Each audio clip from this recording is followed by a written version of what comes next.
What's up, world? I'm your host, Angelica Beener, and this is Milestones, a podcast where I'm joined by a special guest each episode to discuss landmark music that is celebrating a milestone year. It's Black Music Month, and I thought it'd be really cool to throw back to my very first Milestones episode, never before released here at WBGO Studios until now. It's one of my favorites, and I'd love for you to check it out with me. But one quick note, if you want to say hey in person, catch me next Tuesday, June 13th, at Mutual Mentorship for Musicians celebration at the National Jazz Museum in Harlem. I'll be presenting their Lifetime Achievement Award honoring pianist-composer Michelle Rosewoman and the world premiere film screenings of M3's 5th cohort. So, if you want to support women and non-binary musicians and you love film and music, join us on June 13th. You can go to www.tinyurl.com/June13M3 celebration for tickets. Now, back to today's episode. This episode's guest is a brilliant musician and multi-instrumentalist, a prolific composer, one of my favorites. He is a two-time Grammy-nominated saxophonist and producer, and his latest album, The Universe's Wildest Dream, with his Twilight Band along with special guests, is, quote, an eclectic Afrofuturistic soundtrack geared toward raising awareness of the miraculous planet Earth through Pan-African aesthetics, bringing together many genres of Black music. I mean, we can't set off Black Music Month any better than that here at Milestones. It's available everywhere. I'm speaking of none other than Marcus Strickland. On this episode, we delve into John Coltrane's popular hit, My Favorite Thing. We also get into an in-depth education about the soprano saxophone, the true art of production, and why McCoy Tyner deserves all the praise in the world. Let's get into it, y'all. He is Marcus Strickland. Marcus, welcome to the show. Oh, thank you so much. What an intro. That made me feel kind of good. Oh, well, it's all apropos. It's honest. It is what it is, brother. Thank you so much. And speaking of milestones, this is a milestone year for you. Are you aware? I'm not really sure. What's the milestone of this? I said, you know what? I think I'm going to quiz Marcus and see if he knows what milestone year this is for him. So this year, if I'm not mistaken, you crossed the 20-year mark of your debut album at last. Wow. I don't think I want to know that milestone. Little marker in time, though. Isn't that something? Can you delete that part? No, I'm joking. That's dope. That's the 20th year. 20 years, yeah. 2001. Yeah, 21.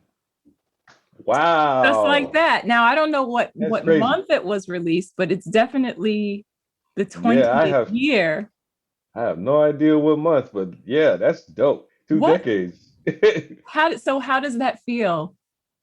Wow, it feels like time has just passed so fast, and so much has happened since then, and I can look back and really be proud of the journey that has taken place since then.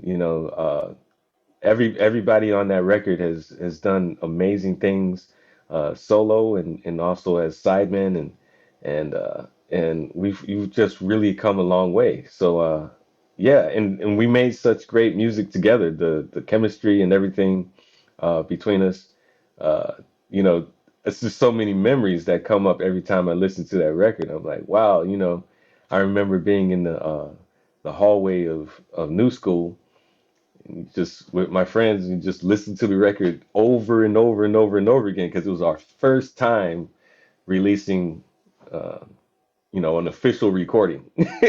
Right. Yeah, that's the thing. With Brotherhood, like you said, that particular band and the members of the band, that was some of your earliest, if not the first time hearing yourself on a recorded studio album. Yeah. And that's why we called that record At Last, is because what you're seeing there is the accumulation of ever since we started on our instruments and listening to music, cognizant, you know, of who's on the records, like ever since those formative years leading up to the year that we actually recorded that, you know, it felt like a long journey to then. And so that's the thing, because we are here to talk about a release that came out 60 years ago. Next month, March will be Hmm. 60 years Hmm. uh, before this album that was life-changing for both of us, I'm sure. And that is Definitely. John Coltrane's My Favorite Things. And Yes. what I did not know prior to, asking you if you'd be willing to talk about this record with me was that it has a real personal meaning for you outside of just it being a killing album. So Hmm. this is so can you talk to me a little bit about just how you were introduced to this album? Oh, definitely. So the the great history of this record with me is, first of all, there's a vinyl that's called "The Best of John Coltrane." I love the cover. It's a dope picture of Coltrane in a very solemn pose, and it has my favorite things on there. It's got Naima, Central Park West, Giant Steps. Uh, you know, it's all on that record. And that vinyl is a vinyl that my dad would play. He would rock that all the time. Even before we were born, when we were still in the womb, he would rock my favorite things from this vinyl into the womb, put the womb to the speaker. And our farm mom, she had all these sound waves going through her.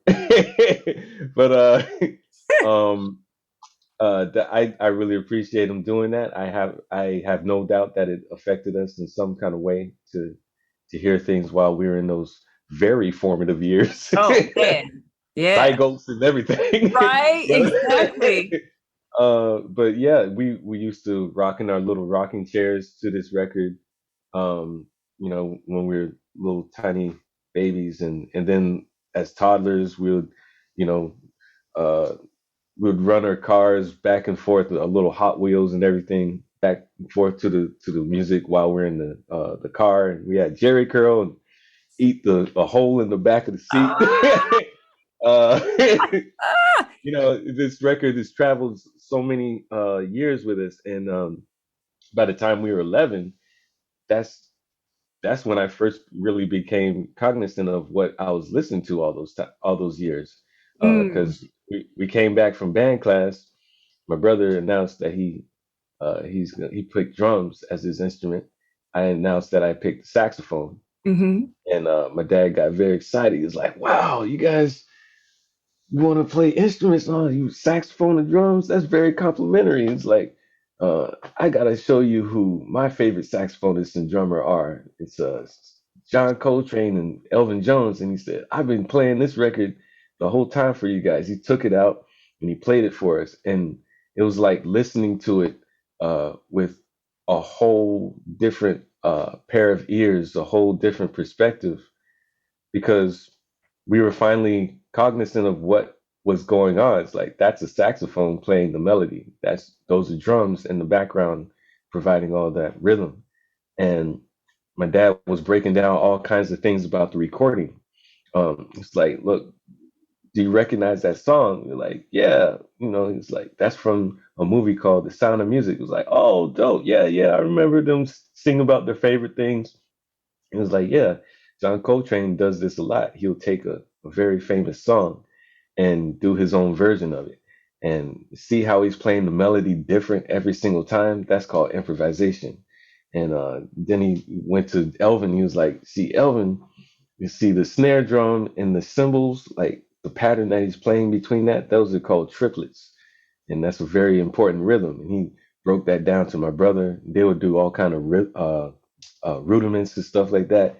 You know, it's this recording became the holy grail for us. Yeah. wow, Mhm. wow. So was your dad, is your is your dad, or was he a musician? I never I know his profession by day, Hmm. but Yeah, yeah. what he sounds like he's got an incredible ear for starters.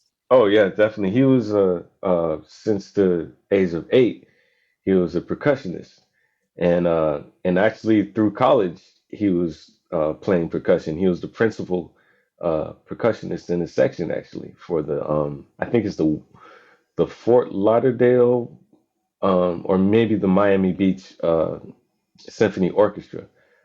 He was the principal, you What? know, heads, snare and everything. He had them rudiments crispy. Yeah, yeah. Yeah, and he also played the kit, and we heard him play occasionally on the drum set for this like neighborhood uh, barbecue thing that they would do in our neighborhood, and it was a neighborhood called La Mirage. I wonder if it's still around in Miami. But you know, we remember seeing our dad playing the drums, and we were like, wow, I didn't know he did this because his trade by day was a lawyer. He was a lawyer, Right. and he's now retired, but like, yeah, he's always been an avid music fan, and also he was the designated DJ for parties at University of Miami. He had an incredible crate of records. I remember the cover for the Best of John Coltrane, from which he would play My Favorite Things all the time. And I remember the album cover for Talking Book, Stevie Oh Wonder. man. Yeah, and it's such an incredible milestone of my childhood to see that cover, in particular Talking Book. So I hung it on the wall in my room because there's very incredible memories, uh, coming from that imagery, the braids and everything, him laying on the grass and The the earthy braille. colors. Yeah, the Braille braille. on the record. I remember Yeah. as a kid running my finger across Uh-huh. the bumps, as I would call, Yeah. the bumpy paper. I thought that was hmm so cool. And even for Yeah. me, it's so funny because Coltrane was also what was playing when I was in the womb, but it was the Coltrane and Duke Ellington album. And Oh, so incredible. similarly, I came out hmm feeling like I knew, feeling akin to, or a soul tie or some type of hmm kindred spirit to, and I still feel that to Coltrane. It's a weird Yes. thing, but I hmm feel, no one can tell me that that's not my soul relative spirit guide something. I feel like hmm there's some type of a soul tie. And for Definitely. me it was like definitely the ballads record that was played all hmm the time, and the again the Duke and Train album, hmm the Giant Steps. And it wasn't until I was maybe 10 or 11 years old that I really got into my favorite things. And it was hmm not my mom who was playing it, my mother or dad, but it was my brother. And I just remember hmm that blue cover. It's similar to that Oh blue yeah. in your hmm background, that beautiful hmm sort of vintage Cookie Monster blue, you know, Yeah. with The the red. Saint. Yeah. Yeah, with the big. Eve's Klein Blue. Yeah, that's the name of the Oh, color what that is I the name have. of it? Eve's Klein. Eve's Climb Blue. Yeah. That's a vibe. It is such Yeah. a vibe. And Yeah, that's it how really I is. was, introduced to that hmm record all those years ago, with the red lettering and him hmm standing there with the soprano saxophone. And it wasn't like this crisp, clean graphic. It looked kind of, hmm you know, Yeah. but that Look kind added of. to the mystique of the whole Yeah. thing. It was like, what is this record about? That's how hmm it felt. And Yeah. so, this record was recorded in October of 1960, released in 1961. And the group that's on this record, which is Train, McCoy, is Steve Davis, and Elvin Jones. And they hmm recorded over maybe a week's time or so. They recorded all the material from this record, um, the Coltrane Plays the Blues record, and I believe Coltrane Sound. And they recorded this record in like 2 days hmm or something crazy like that.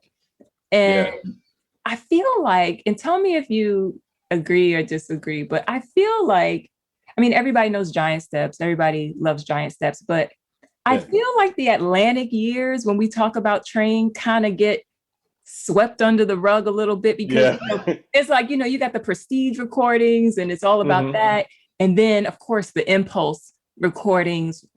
But there's this Hmm. bridge between that is so much more than just a bridge.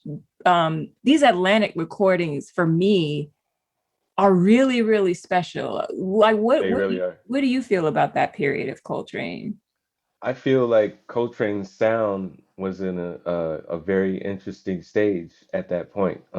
It was uh, extremely bright, and it was very crisp, and I could tell that he was really, really deep in the shed. Like there's a certain vibrancy to a saxophonist sound when they're like really, really deep in the shed, and Hmm. hearing that muscular tenor sound from that period is very inspiring. It's like, yo, he has been shedding Right, right.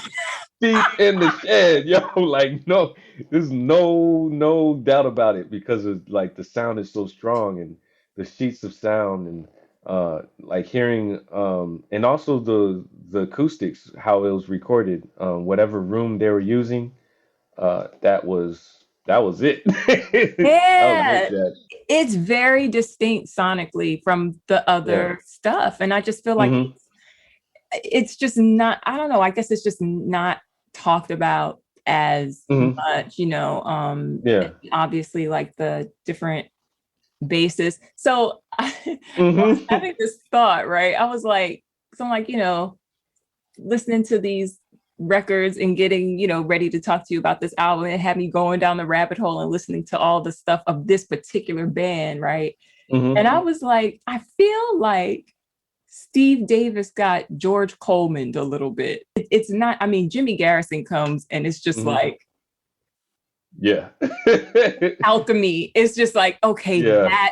that was the thing to make this sort of like mystic brew, if you will. But like, Yeah. I do have a like a sincere appreciation Oh for this, yeah. for what Steve Davis was Oh, doing. definitely. He held it down on that recording, and I feel that I feel one part of that particular song, my that track, my favorite things.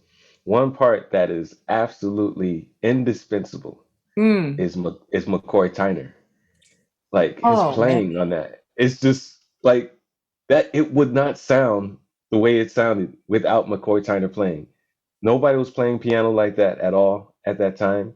If you got an imitator later on and put him in there, it's just one of there's like the whole sonic landscape that made uh, that melody just sit so well in the mix and also within the performance. Um, all of that is created by what McCoy is playing, and uh, I express this a lot to my students and also to uh, fellow peers of mine, is that production is not something that just appeared when we started, having all these uh, electronic ways of producing music. Yes. Production was done live through the musical abilities of the musicians. Like McCoy, the way he's hitting the piano sets up a certain texture sonically. Yes. Uh, the density of the chords, the fourths, moving the fourths in certain directions, it creates a whole texture that is very palpable. If you were to sit down and mix the track, it's like because of his playing, that is why the sonically that recording is the way it is.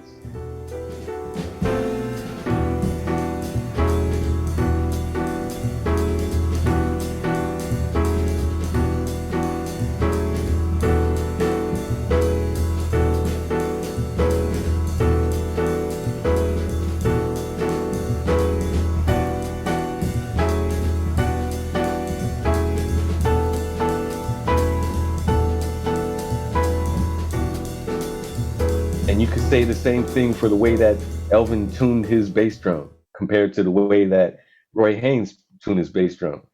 And when you Yes, hear Roy Haynes play with Coltrane, it's a whole other sound. And the absolutely. cymbals as well. In Jimmy Garrison's bass, the muddiness and the amount of low end in comparison to say Steve Davis or another bassist that Coltrane had in his group at any point in time, it creates a certain sound that you can't really duplicate with any other musician, and it's just as palpable and just as important to uh, the uh, the history and the legend that this particular recording has. It's just as integral as Jay Dilla is to Slum Village. It's like Oh man, there's yeah. like it would not be that without those particular musicians. And I can't remember who where I heard this, but there was another pianist that did another of favorite things with Coltrane. Really? Shortly after he did the take, Coltrane said, "Thank you very much," and got McCoy Tyner. Oh, interesting. Is this McCoy's first recording with Train? I'm not gonna really say that, but I want to be surprised if it was. I Yeah, want to it's be surprised if Coltrane. I want to be surprised if he was trying to look. He was looking for a certain sound to go along with the mystique of this melody, and in that instance, was like, you know what? I think McCoy Tyner would be a better fit. this You is know, it. Yeah. hearing him from another session or something, I wouldn't be surprised that was kind of like the pivotal moment that made McCoy the central. uh, Man, yeah. because let's get into that because Mm, the to your point, and I think that's such a dope point that you're making in terms of production and the mm, way that mm, people, when they even hear the word, their mind mm-hmm, automatically goes to electronics. But mm-hmm, the production is it's the imagination. It's mm-hmm, the, like you said, the musicianship. It's the approach to the instrument. It's the approach to the mm-hmm. arrangement. Yeah. And with my favorite things, the tune itself. So we'll get to all of the tracks hopefully. Mm-hmm, But so it's a Rodgers and Hammerstein song. It's from the film, which is like 1965 or 1966, but the Broadway show, I think, was 1960 or so. And so mm-hmm, with Coltrane recording this in 1960, he's not recording a tried and true standard. This is sort of like mm-hmm. Exactly. a newer pop tune in a way. Mm-hmm, And then there's this arrangement. Because if you listen to the Rodgers and Hammerstein version, by the time you hear like the form one time through, you got it. It's like, oh, okay, this is, mm-hmm. this is the form of the song. Exactly. With Train's version, and I've been listening to this version for 30 something years, the Mm-hmm, form is still mysterious to me. Like, no matter how mm-hmm, many times I try to figure out the form, and it's like mm-hmm, in my DNA, I know when it's going to go into that major mm-hmm. thing, Oh yeah. but Mm-hmm, I know it in my spirit. I know when it's coming, but like I can't say that I particularly understand the form. And it seems like when McCoy solos, the form changes a little bit. So let's mm-hmm. just talk Yeah. about like the arrangement itself and the Oh yeah. form of this song and the sort of, yeah, I'm so excited. I'm so excited. I want to get into Yeah. Yeah. I really uh I really admire the way that they arranged this song. It's so interesting that you brought that up because I covered that song at a gig at Smoke a few years ago, and that was my first time actually really transcribing it. Like I've been listening to it and getting the sound in my ear, and every now and then I'll pick up something from what Coltrane was playing, but to transcribe the whole arrangement that was the first time really paying attention to the actual form that they're playing. And I noticed that the minor sound was designated for when Coltrane was playing the melody, um, and the release is the major sound, right? And Yeah. then when it gets, I think maybe after four times of playing the melody, they stay on the major, uh, and they let McCoy Tyner just rip all over that. He's just Man. all over it, all up in Woo! it. Just incredible, these thick voicings. The piano sounded like it's about to explode.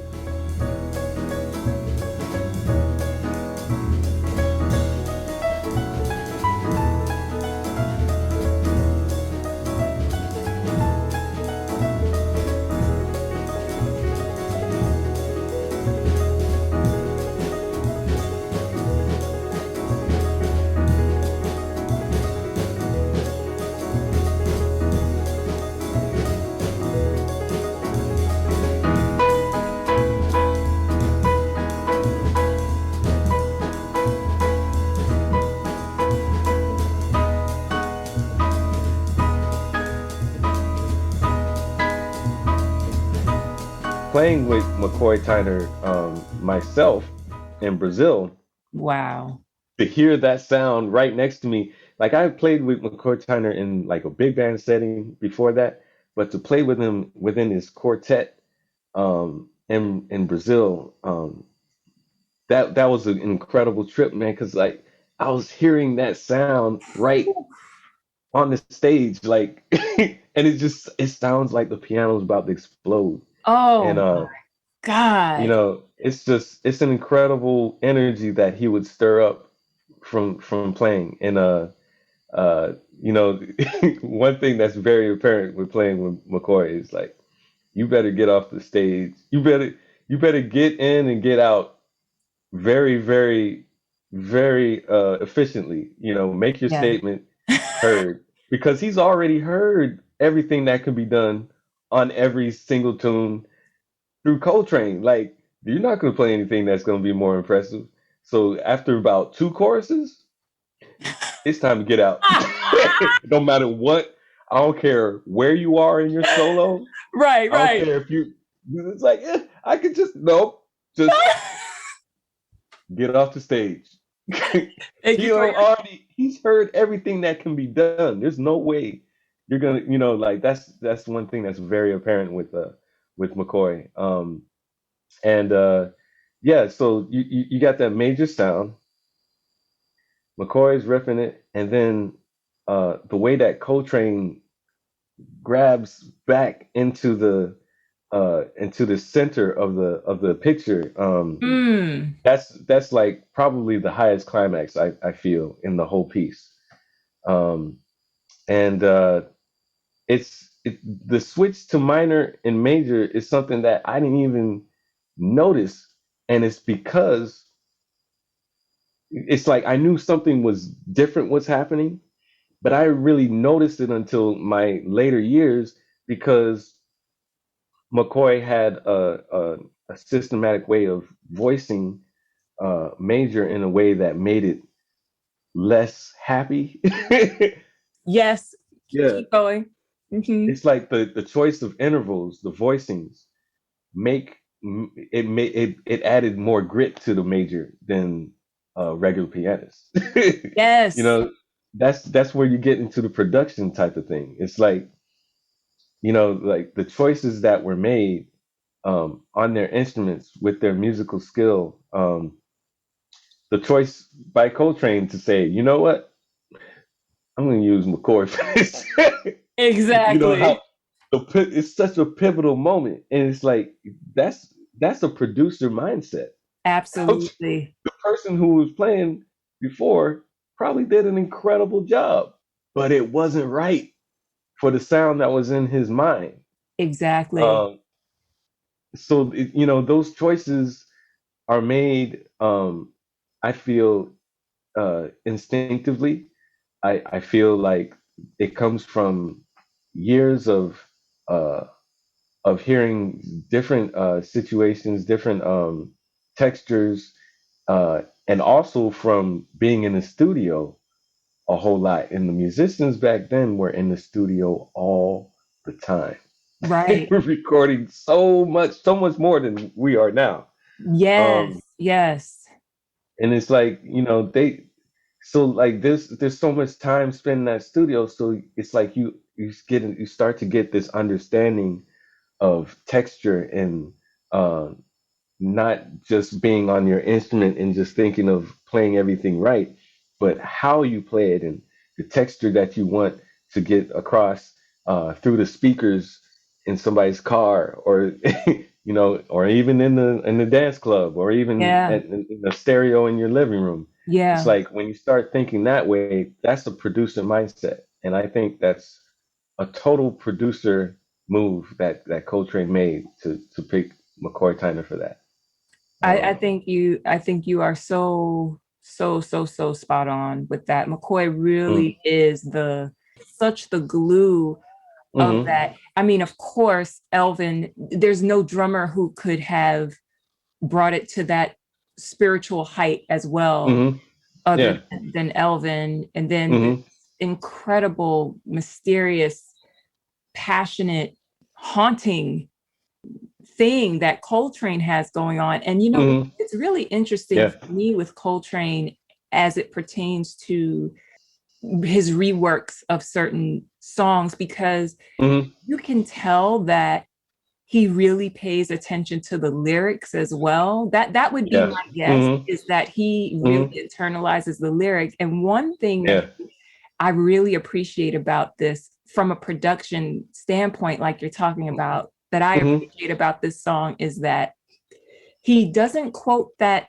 piece, the when the dog bites, da da da. yeah, hmm He doesn't get to that until, I mean, that's how he closes it. yeah. It's He like closes the whole piece the with that. Yeah, whole thing with that's just right. that They one. save it. Exactly. It's like it doesn't That's some come producer around. stuff. That's That's some something. It's producer type stuff. Yeah. yes. I mean, it's so modern. It's so. I hmm think of, you brought up Dilla. I feel like that's something that hmm a producer like that would do, where it's like, hmm because if he had introduced that part of the song in the cycles previous, it doesn't work. Yeah. It has to It have doesn't this. work. Hmm No, it has to have this vampy, modally. It has to be exactly what it is to have that transcendent thing that is evoked in us when we hear it, I feel like. And then Yeah. he's like, and then I'm gonna drop this on you on the end. hmm And then Yeah. even how he plays that, hmm how he, oh my gosh, just how he Yeah. plays that line. hmm And I can just, I'm hearing it in my head right now. Yeah, like when it was like Right.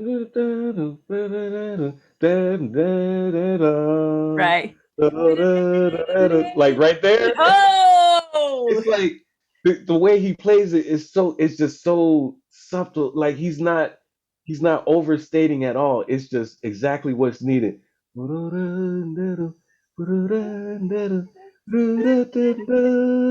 He lets the ascension of the actual pitch create the momentum back up rather than the volume. He's not getting any louder. He's just simply letting the notes in their pitch create that type of tension. And like oh,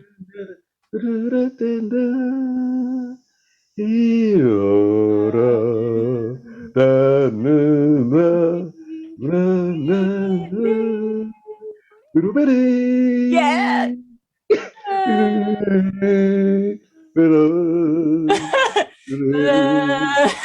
And then like, and I was just like, ah, he just goes beast. Exactly, exactly. Yeah, That is blowing my mind, what you just brought up about yeah, building that tension without building the volume. How do we, without yeah, increasing rather the volume, excuse me. mm, And how do mm, we do that in a way that's subtle and intense and mm, swelling? And yeah, he doesn't resolve it in this major, he doesn't resolve it in the major. It's like, and then, mm, and you think yeah, about it, the lyric is, and then I don't feel so bad, right? Which you would think is major, and then I mm. don't feel so bad. But it's like, no, it's like there's beauty in the melancholy. There's beauty in this. It's just Yeah. masterful.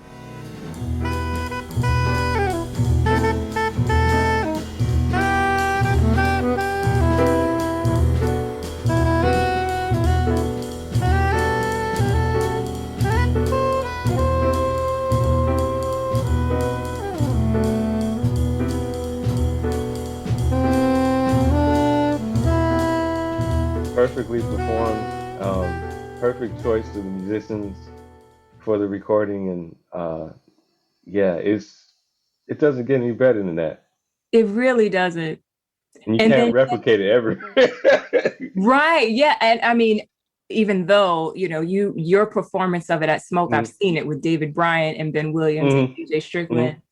It is, it is. Well, I have to tell you, and I do mhm, want to get into this too, but mhm. we'll talk about. I guess I don't know. Should we go into the next track, or should we talk about the soprano saxophone? Because I feel like, Let's talk about soprano. Yeah, I love yeah, that. because when I was just thinking about hearing you do it at Smoke, and then I was saying, well, first of all, outside of Train, you are my favorite soprano saxophone player. Oh wow, thank you so much. I could talk to a lot of people about Coltrane, but Hmm. there's not a lot of people I would want to talk to about Coltrane on soprano. Hmm. And Yeah. you're at the top of my list with that, because Oh wow, thank you. you're literally my favorite living soprano player for sure.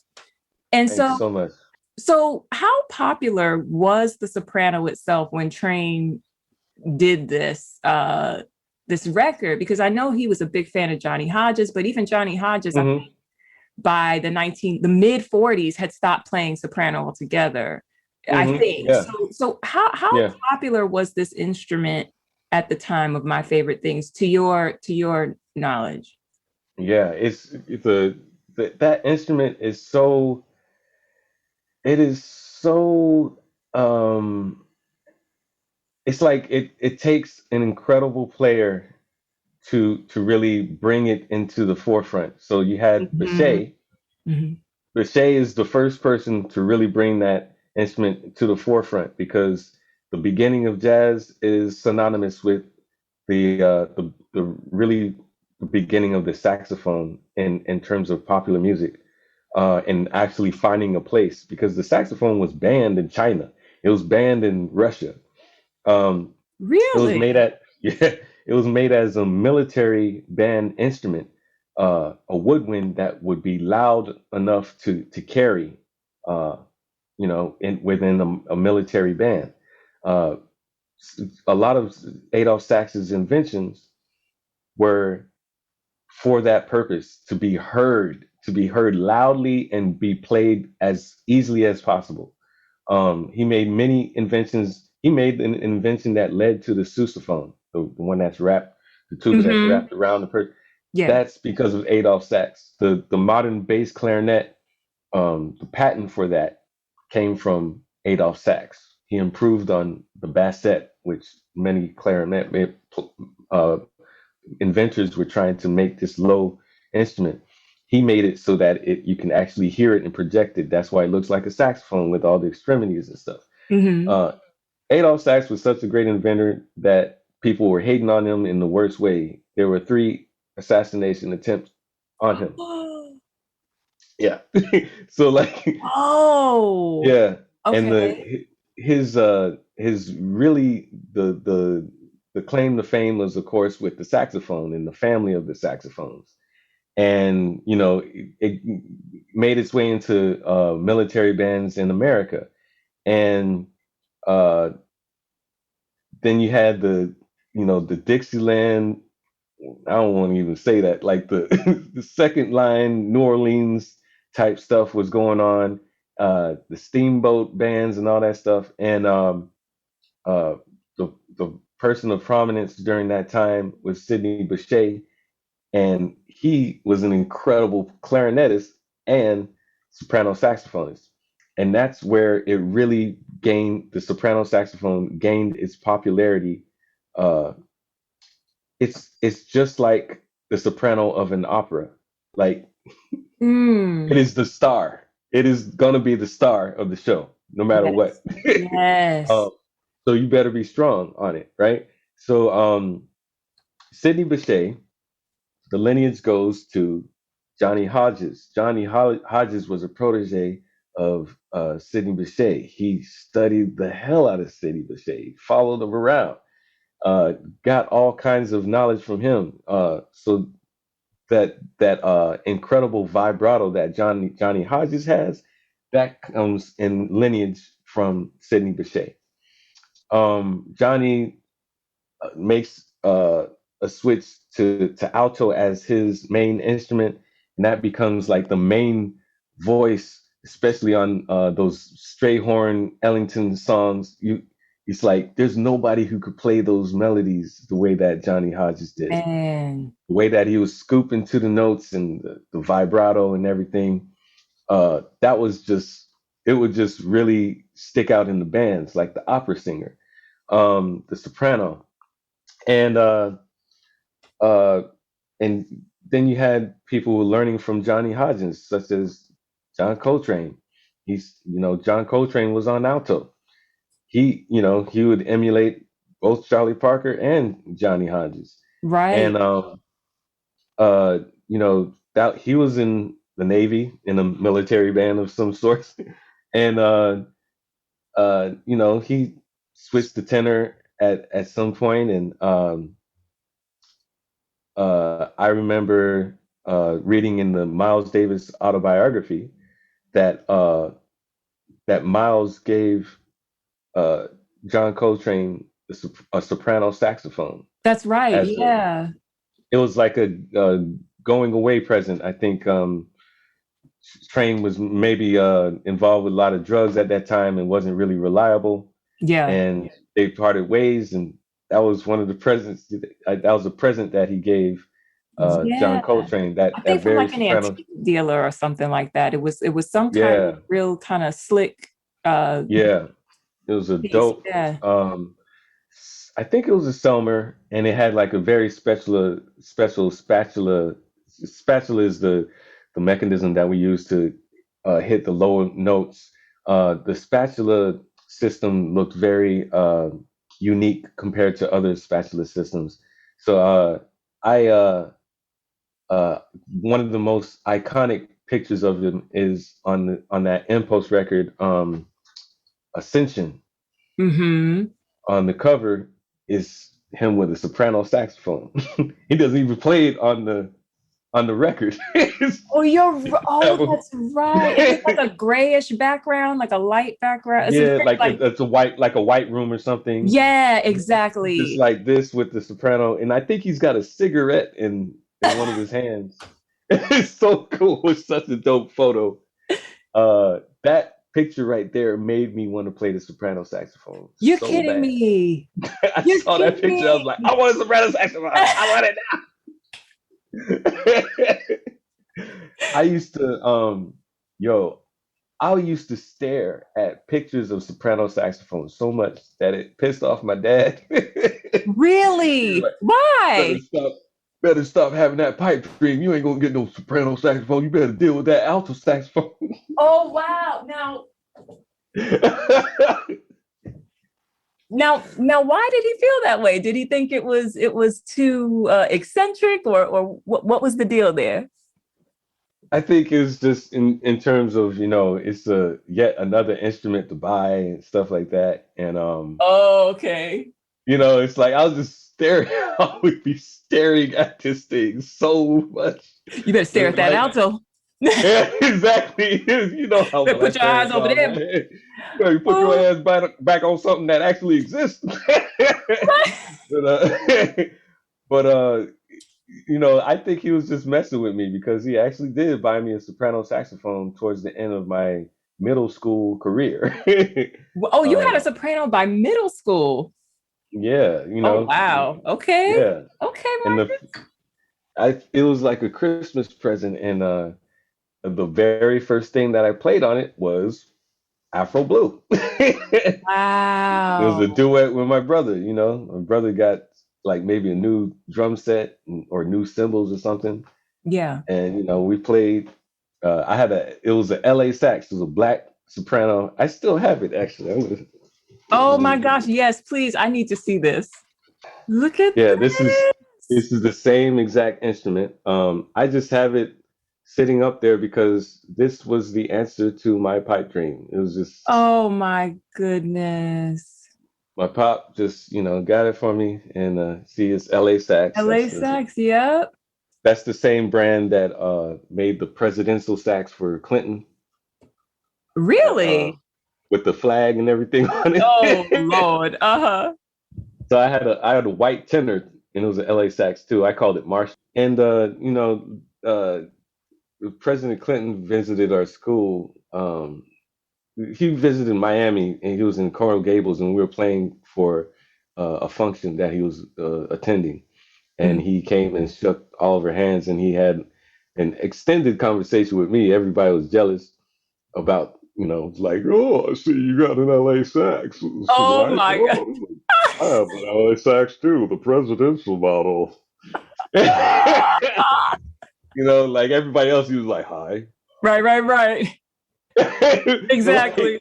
yeah, that was very fun. And but yeah, LA Sax, that's the company that makes this horn. Hmm. It's I don't think they're in business anymore. But Hmm. yeah, this is something I want to keep because I was extra extra happy. You couldn't tell me anything once I got a soprano saxophone. I played everything on it. I tried to learn everything that I learned on the alto on this thing. Oh my Marker and time. goodness. And this is my current soprano. It's a Oh. Yanagasawa S901, and it's silver plated. It's just an incredible instrument, and I have the tilted neck. This is my new baby, and Ah. yeah, it's never really failed me. I played like another soprano for a little bit, and then went back to this one because it's just the silver. Silver is a great metal. It resonates more than any other metal that they use for saxophones or Oh, okay. any kind of brass instrument.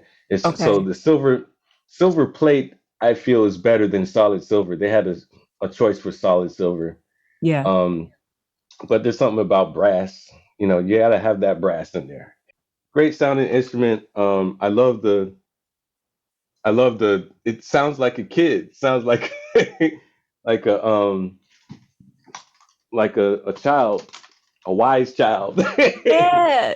So And let's get into Coltrane's sound on soprano because mhm. his sound on soprano is Yeah, very unique. It doesn't yeah, it sound is. like anybody else that I can think Yeah, of. And most when I think of the soprano, especially in modern times, there's like a butteriness. There's a buttery tone or a buttery sound to it or something like that. But Train is not buttery on soprano. It's very it's kind of like the quality of like maybe a child having a stuffy nose, and they have that very cute nasally voice type of thing. yeah. Like I feel he has that type of sound, and a lot of times I feel with the soprano saxophone, he's imitating sonically. It sounds like he's imitating a snake charmer, the way that he Oh approaches it, yeah, and absolutely. you can definitely hear it on that recording of Shim Shim Cherie. Mm-hmm. Like the way that he approaches the low end of the soprano in order to play because it feels weird with an isolation Sure, type sure. of thing. Yeah, sure. But like the quality that he got in the low register was very harsh. Like he would instead of smoothing it out with like kind of like a subtone type of thing, he would play it full on and embrace the how much louder the bottom of the horn is than the top. Um,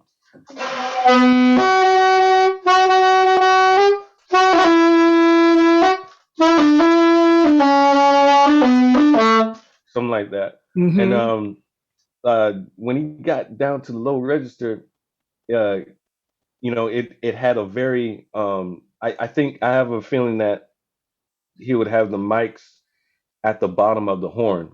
So it'd be like extra loud and extra nasally, the way that it was captured and also the way that he was playing it, and blow down into the horn as if it's like an English horn or an oboe.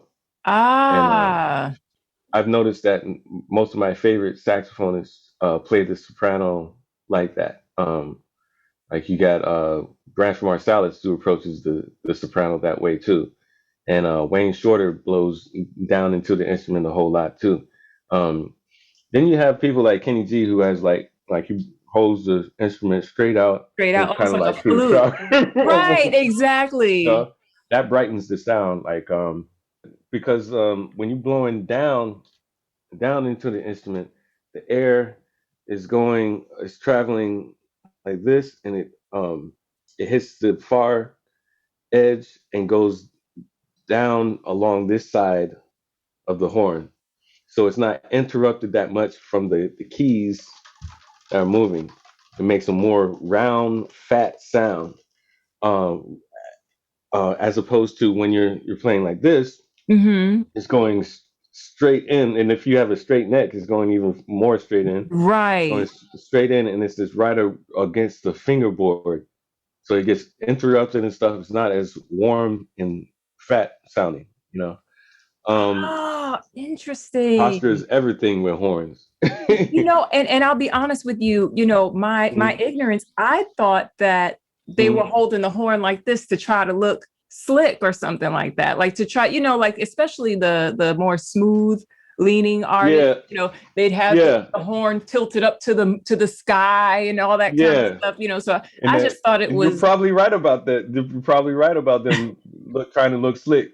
But the people who are cognizant about posture, they tend to sure. hold it down. Yeah. And most people would not, I don't think, hear that, like if someone never heard Train on soprano and they heard you describe it as nasal, which I think is spot on, that would Hmm. probably sound like a turnoff to someone. Well, I don't want to hear someone sound nasally, but Hmm. it works so Yeah. well. And I think Hmm. to your point about it sounding like a snake charmer, he was hanging out with Ravi Shankar and getting really into more Eastern approaches to music and Eastern sounds and compositions and things like that, Hmm. Hmm. and how that probably influenced his sound or his tone in particular on Hmm. soprano as well. Yeah, definitely. I have no doubt that uh, you know that it's influenced from the East, that helped form his sound.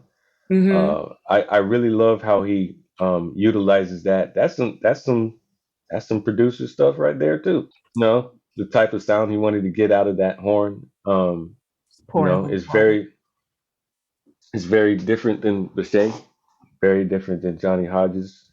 Um, that was a very distinct thing, and it's like it's so weird how the resurgence of the popularity of the instrument comes along with the strong player. It's like, you know, John Coltrane, Steve Lacy, the Shade, Johnny Hodges. Like it Yeah. always comes. Then there's Wayne Shorter, and then you Marcus got. Strickland.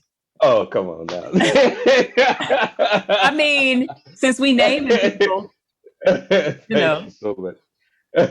And it's like because there's this, there's during that whole time, there's other people playing the soprano, but it ain't really hitting the mark it's because exactly.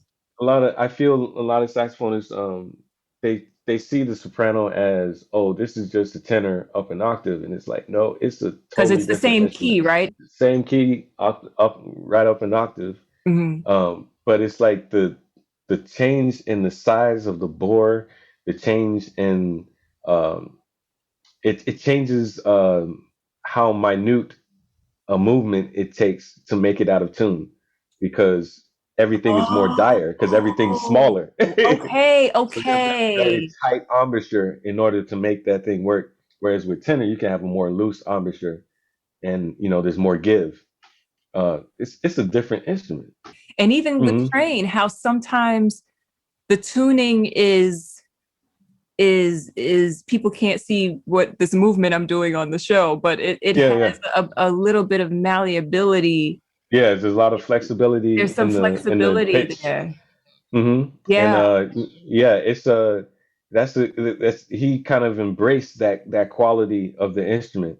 Hmm. Um, Whereas you have people like Branford who can play spot on the pitch, right? Yes. And I took a few lessons with him on soprano saxophone, and that really brought my sound up to the par with what it is today because of my studies with Branford, because he studied the shit out of soprano from Bechet to now. Like, he really understands the instrument. He's gorgeous. And He's absolutely Yeah, gorgeous on soprano. oh my God, it's incredible. And man, I remember one day I heard that Kanye hired Kenny G to play for uh what's his wife's name? Oh, Kim Kardashian. Kardashian, to play for her on Valentine's Day. And Yes. somebody was talking to me about it, and I was like, see, now if I was Kanye, with the knowledge that I have, I would have done this. And they're like, okay, you're gonna just like hire like a dope, somebody that you like. It's like, not only that, I would hire both Kenny G and Branford Marsalis. I would have her come into the room blindfolded and have her listen to both of them play separate times, right? Right. And ask her which one she likes the best. Oh, that is hilarious. Okay, and then depending on who she chose, what would that mean? So that would mean either divorce or live happily ever after. But yeah, I can imagine a whole lot of stuff. Oh my gosh. Okay. Oh man, that is hilarious. And honestly, something I probably would do too. Yeah. If you going left, then you should be going right. Yeah, I'm not trusting. I'm not trusting your judgment on much of anything anymore. Yeah. I'm picking colleges. No, I'm doing it all myself. It's clearly you don't have any judgment on anything. Exactly. It's like, you're not hearing things right. You ain't hearing things right. Exactly. Oh, that is hilarious. But hearing hearing I'm sorry for deviating so much from the topic, but like hearing those Sting records with Branford playing soprano on them, yeah, man. It's like I can't imagine anybody else's sound with that group at all. Yeah, it's like that made the record, having that particular soprano sound. Oh man, yeah. I think the first time I heard Branford on soprano that's really sticking out in my mind, I was about 12. And it was on the Mo Better Blues soundtrack. And it was crazy because I was just watching Mo Better Blues yesterday. And I'm listening to, I was never a big fan of the Harlem Blues track. Even when I had the soundtrack, I would always kind of skip that one. And last night, and that's the funny thing. But the solo. Man, listen.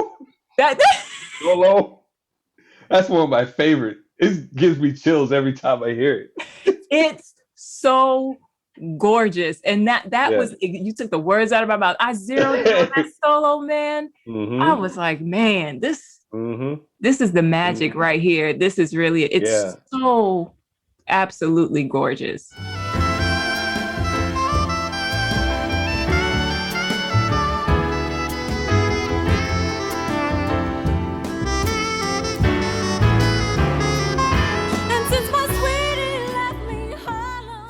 And just like hearing the soprano sax of Coltrane along with McCoy is a sound of itself.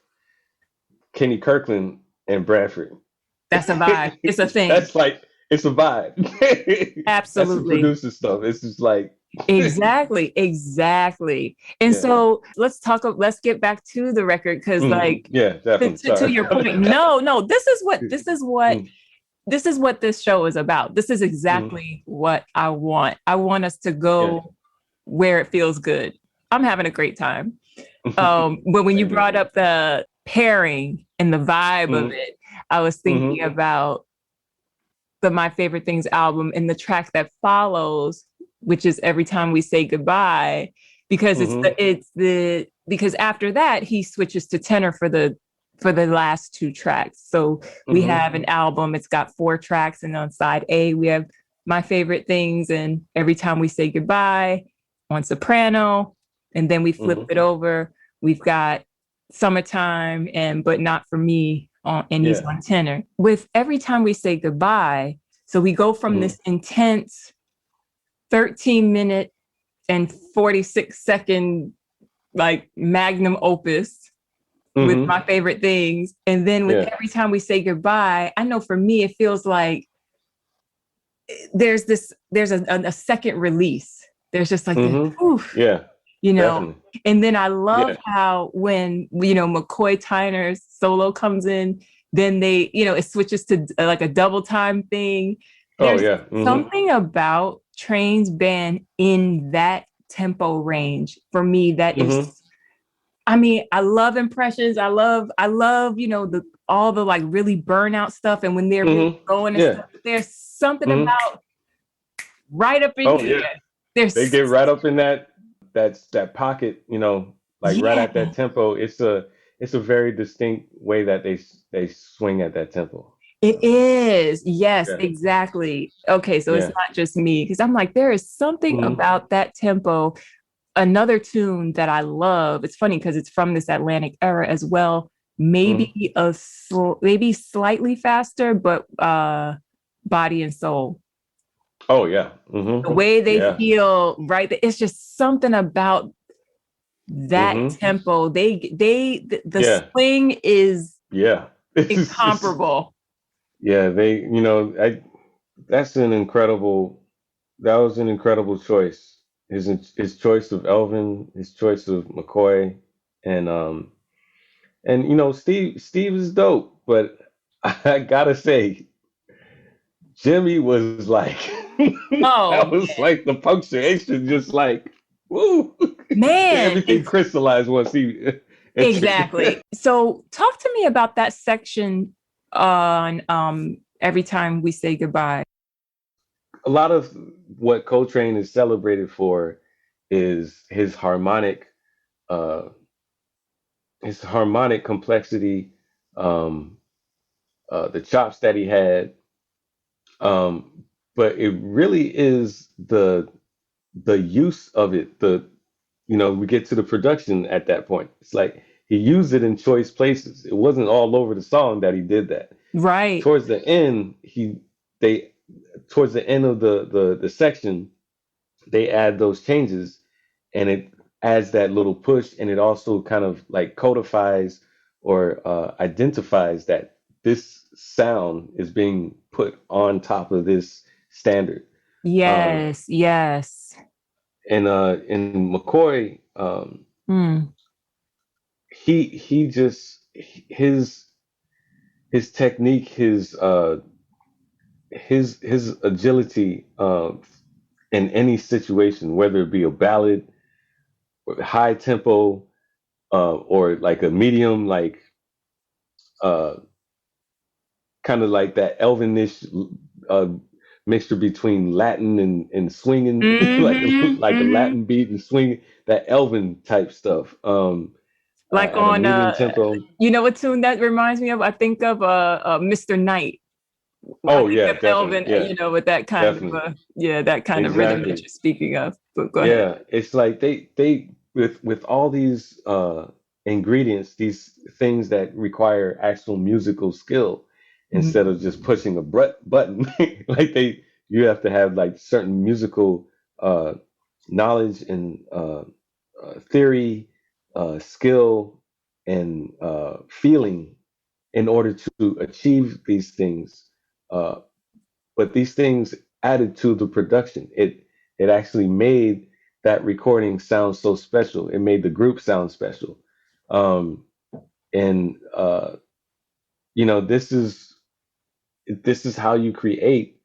a signature sound is that Hmm. you pay attention to the small things, the details. You know, Yeah, it's yeah, uh, it's not necessarily slathering everything um, novel all over the whole performance.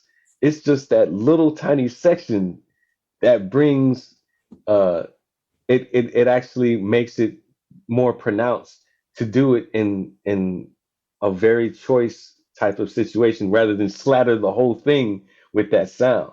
So like I really appreciate the forward thinking, the in the moment thinking, the pure genius of all of these guys. It's just yeah. the way it was captured. Whoever was recording them knew what the hell they were doing.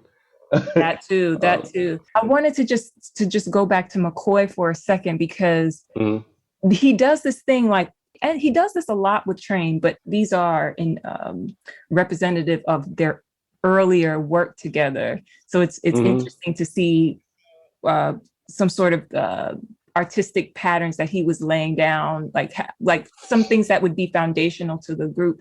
And one of the things mhm, is that when he solos, like on Every Time We Say Goodbye, he plays that mhm, dun, dun, dun, dun, dun, dun, dun, dun, dun, mhm. while he's playing Yeah. all this like gorgeous Mhm. stuff underneath. But Yes. sometimes he'll just lay on one note, One note. Yeah. Mhm. and I was remarking about how like Marvin Gaye does that on the I Want You album, where there's certain Mhm. times where he'll just take a singular note and just Mhm. lay all this other shit underneath it, and so Mhm. each Yeah. time you play it, that one note has a different color every time. And I feel Yeah. like McCoy Tyner is one of the most shining examples of how you can just lay on a note, Exactly. but Yeah. what's happening around that note harmonically, as you Yes. say, how Mhm. harmonically ingenious, not just Train, but that Mhm. whole band, Jimmy, Yes. all of Definitely. them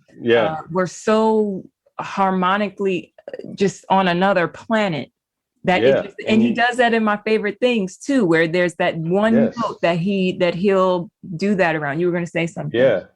And this is stuff like this really it reminds it I can see the connection between stuff like that and also sample choices and a beat.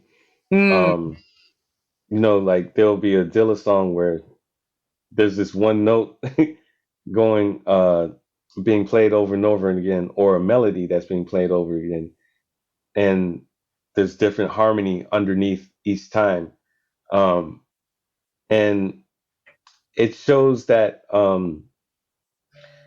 there's a it shows the continuity between the relativity between each of those chords. The hmm. fact that you can stay in one key or stay in one note while the chords are moving in very different directions.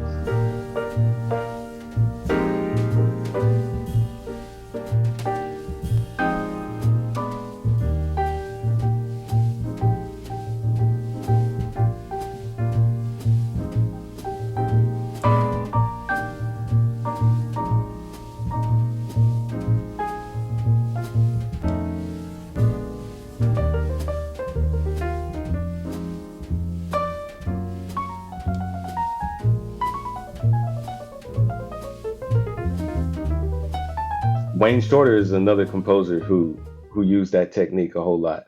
Hmm. Um, that song Angola, he's Ooh. using like a concert B flat, um, probably melodic minor scale within the melody, but the changes are going everywhere. Everywhere. So many did, and actually McCoy I Tyner's was on gonna that. say, and he's got the right McCoy and pianist for Tony, sure. woo, that's a That nice. part, Oh my God, yeah, talk about a sound they created. man. But Speaking of this, Angola, there's this part on the alternate take oh yeah, where Ron, oh my hmm gosh, there's this hmm part where they're like, they go back up into the swing real intensely, but Ron is Yeah. playing some shit. Oh my Oh God. my Like God. I love the recorded version, but the alternate Hmm. take has some little Yeah, gems in there for me. But that's one of my definitely. Yeah. favorite. That's one of my Yeah. favorite records. Those Yeah, for those sure. alternates are incredible. Yeah, Mhm. I gotta revisit it to check out that part you're talking about. Yes, yes. Yeah, but this is I feel that like a lot of times when I talk about the connectivity between jazz and hip hop, Hmm. people from another culture seem confused when I start talking about it. Mm-hmm. And I'm like, the whole concept of the vamp, taking a very, very small piece of music, and the bass line of that vamp, the harmony of the vamp, and the notes that are on top, it makes a whole universe. And the repetition of it, it makes the song. It makes Mm-hmm. it becomes like it almost becomes an interlude. um, Mm-hmm. and it's like a lot of hip hop artists, it's like when they're looking for something that is quote unquote sampleable, like that's Right. sample Big air worthy, quotes. Yeah. a lot of times they go towards the vamp, like whatever's vamped in the song, they go towards that, or Yeah. they make a vamp out of something that has all those qualities in it. It's got like a dope bass line, very melodic, and the chords are very active, but there's a melody like note just kind of sitting on top of it, or like a certain key center that's sitting on top of it. A lot of sample worthy moments in songs happen at these moments. So like, now Mm-hmm. that you mentioned this particular part of every time we say goodbye, I am dying to go to that particular part Yeah. and make a beat. There you go. Right. Exactly. Exactly. Yeah, totally. I mean, that's how I feel. Like when I'm listening to this stuff, same thing. I'm like, whoa, that's Hmm. that's nasty. That's a Yeah. yeah, it's very, very loopable, but like you said, Hmm. in the most sophisticated of ways, because Hmm. in such a short thing, it embodies so much. It Yeah. embodies all of the goodies, Hmm. all of Yeah. those little gems that you want, Hmm. and Yeah. that takes, like you said, a certain harmonic adeptness, a certain feel, a certain, Hmm. a certain predilection for the right kind of melodies and all that kind of stuff. Like you said, Yeah. there's so much of that in this record, and with McCoy, Yeah. and in particular, the way he's able to, because of the style of playing that he plays, and like you said, it feels almost like ritualistic. It's almost like it's predestined because Mm, uh, the people that you have playing are on a high level listening to each other and choosing notes according to what they're listening to, and also according to what they know harmonically and rhythmically, and this is like the highest level of art. They're compose. You realize they are really composing. It's all kind of like what is called counterpoint, where uh, a melodic line in the bass with the melodic line on top, with the horn or maybe even the piano. Just those lines together make a certain type of harmony. And there's like certain, like if you were to analyze it, it would make different chords on every single beat or every single eighth note. hmm You hmm could get different chords or different voicings on hmm every single one of them if you were to do an analysis. Stuff mm. like that is being done on the fly at any given Oof. moment in a jazz performance. So like that's why you have people like Gary Bartz who say, look, improvisation is just like I can just throw something, you know, it'll like topple over. It's like, yeah, that was an improvisation. It's like we're composing instead of composers. We're composing. Wow. Yeah, that is a really important differentiation there. Wow, I never really thought about it like that. Yeah. I never Yeah. thought of it like that, but that's absolutely right, because I think even Mm-hmm. the idea of improvising, which in and of itself is genius, Mm-hmm. it is almost looked upon as something that Dismissive as or dismissive, as if it takes mm-hmm. no skill, as if it Mm-hmm. takes no real understanding of harmony, Mm-hmm. or you know, Mm-hmm. as if it takes no, as if it does not take extreme intelligence to Mm-hmm. do that, you Exactly. know, Mm-hmm. in a similar way that, you know, I remember when Serena Williams would say, they always talk about my strength, but they never talk about my strategy, you know. So, Exactly. you know, Yeah. I Mm-hmm. think because improvisation is largely identified with Black folks, that Mm-hmm. there's been a narrative that whittles it down to something that is innately in us, that, you know, we just Mm-hmm.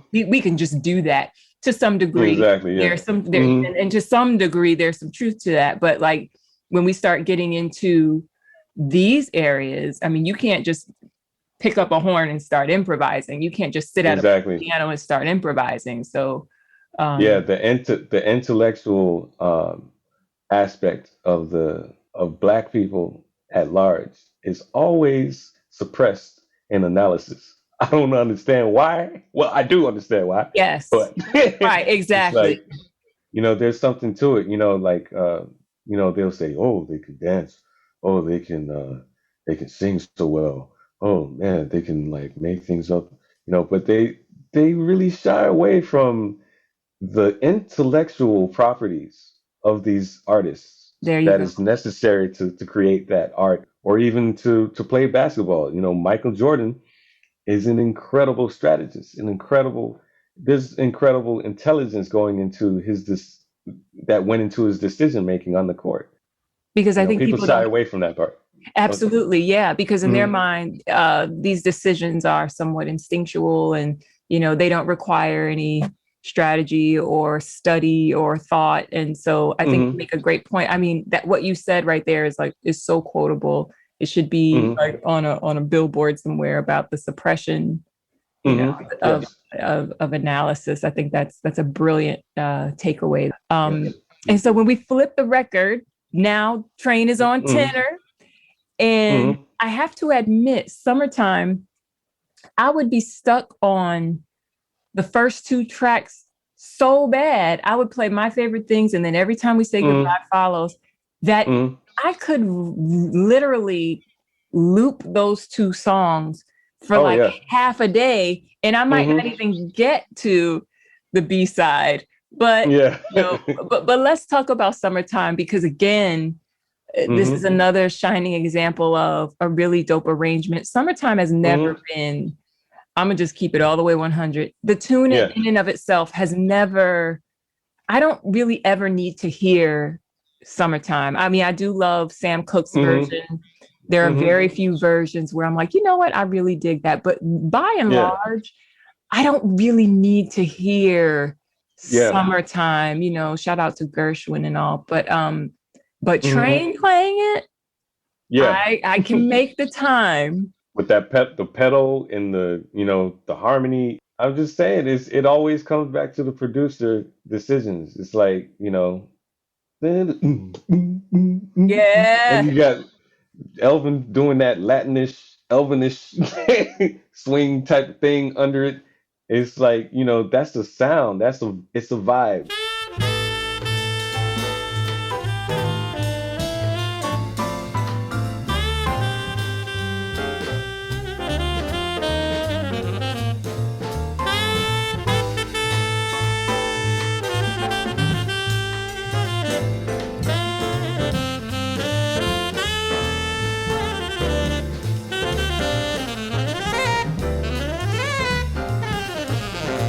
It's like I wonder I would love to be a fly on the wall to see how those choices came about.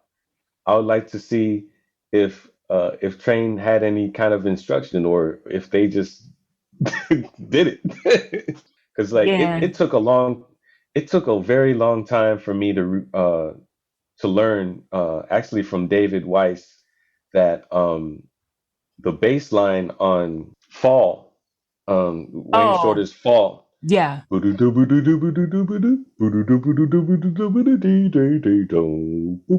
Like all that stuff, that was written out. I thought that was Ron Carter.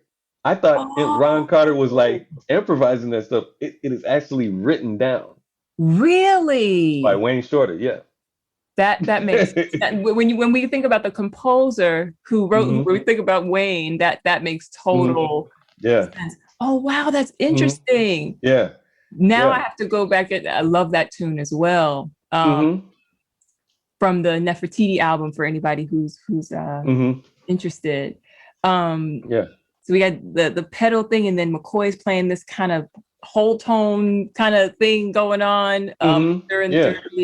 the I guess the chorus, and it's so groid. Yeah. It's It just is. so It's it's very so groid. It sounds like a preacher, like the yeah. way that he states the melody over songs like that. Like you could uh, there's like certain method to it.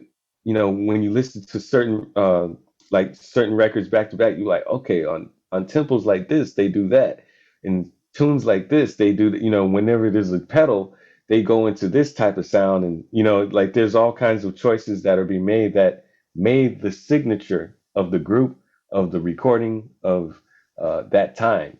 Uh, Mm, what can I say? It's absolutely mind blowing, yeah, what they were doing, and they were just simply being themselves. that's right. you know. Let's just try it this way, you know. But Hmm. the song end, the album ending with "But Not for Me," we can tell Hmm. with the arrangement that this was something that Train was being intentional about, because we Hmm. hear Train signature changes that he Hmm. was exploring.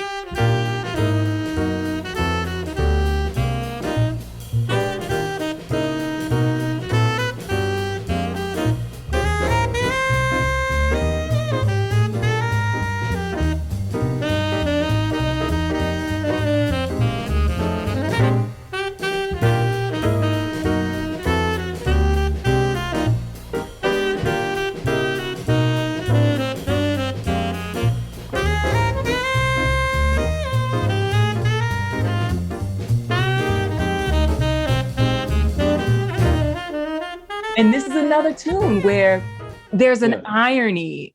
There's such playfulness and humor and irony and seriousness Hmm. and deep artistry going on there, and boldness to take a Yeah. song like that and turn it into um impressions or something. You know what I mean? And Yeah. turn it into And that's something like some that. and that's some very black stuff to Yes. to do. Like you see that in hip hop all the time. They'll take like a beautiful like Phil Collins song or something and add like the hardest beat to it. Exactly. you know, Exactly. they Yeah. take like a little tiny sample of like a little piano melody that's very beautiful, and then I'll end up like the hardest track on the song on the record. It's Um, true. and yeah, Train was doing that in many ways with his arrangements of these standards. He would Yeah. he would blackify That's it. right. Yeah. Yeah, for Yeah. sure. Hmm.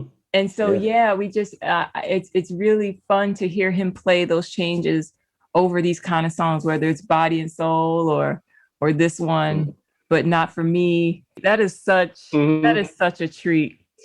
Man, Yeah.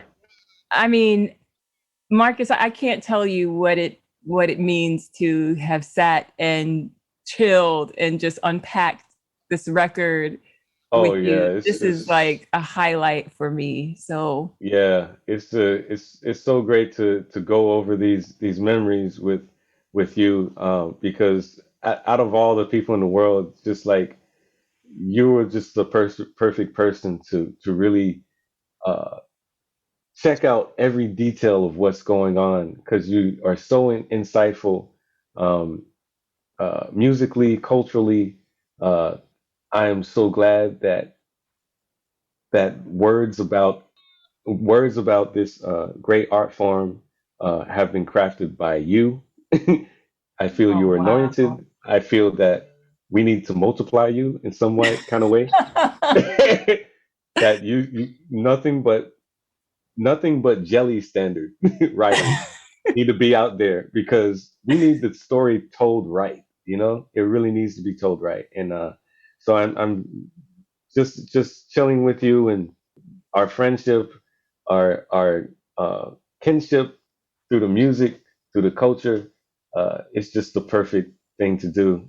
I would not want to spend my hours listening to music like this with any person than you uh, to talk about it because you're just jelly. Like there's nobody like jelly. Nobody hears like jelly does. You know?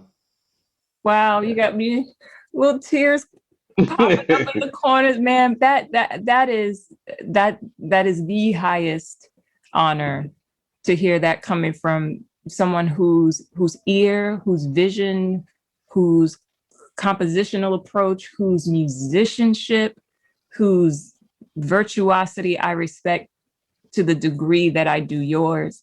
So that's just a great honor to hear you speak Thank you. of me in such high regard. I do appreciate it. And I feel so blessed to have you supporting me on this podcast and talking to me about this record that means so much to you, so much to me.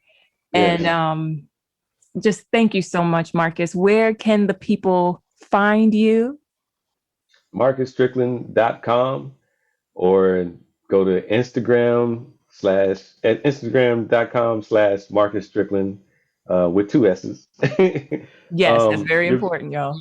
yeah, you'll be able to find links, all the links. I designed my website myself, so it's a very personal visual representation of what I'm doing at any given moment. So it's go to my site. It's actually a quite an experience to check out how I've laid out visually what I'm hearing. It is absolutely stunning. I recommend everybody check it out, support. We will see you next time. Milestones is a production of WBGO Studios. Production assistance by Corey Goldberg. Theme music by Riley Glasper. Listen on your smart speaker by saying, "Play Milestones, celebrating the culture." And if you're enjoying this content, please be sure to subscribe and review this episode on Apple Podcasts. Check out the rest of WBGO's podcast lineup at wbgo.org/studios.